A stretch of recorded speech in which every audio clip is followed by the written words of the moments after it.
జయ శ్రీరామ్.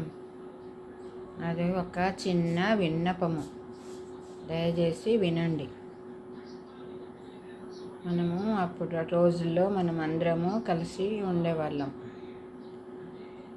ఎండాకాలము ఎండగొట్టే, వానకాలం వానపడే, చలికాలం చలిపెట్టే అని అంటూ ఉంటాం. ఇప్పుడు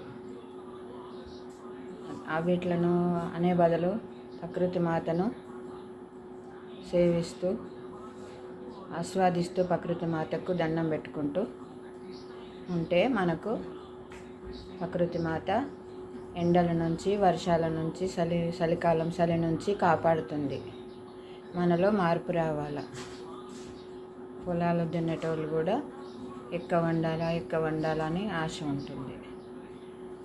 మన ఈ పంట, ఈ ధాన్యము మన ఇంట్లోకి ఉపయోగపడి నలుగురికి ఉపయోగపడితే చాలని అనుకుంటూ ఉంటే పంటలు కూడా మంచిగా వండుతాయి. ప్రకృతి మాతకు దండం పెట్టుకోవాలి. వర్షదేవుడికి దండం పెట్టుకోవాలి. వర్షదేవుడికి దండం పెట్టుకుంటే అకాలమైన వర్షాలు పడడు, భూకంపాలు వచ్చుడు తగ్గుతాయి. వర్షదేవుడికి ప్రకృతి మాతకు దండం పెట్టుకుంటే మనలోని మార్పు వస్తే అన్నీ మంచిగా ఇదవుతాయి. ముందు మనలో మార్పు రావాలి. అప్పటి రోజులు ఎట్లా ఉండేటివి ఇప్పుడు అట్లా ఉండాలి. అయితేనే అన్నీ మంచిగా సవ్యంగా జరుగుతాయి. ఈ వీడియో మీకు నచ్చితే లైక్ చేయండి, షేర్ చేయండి. జయ శ్రీరామ్.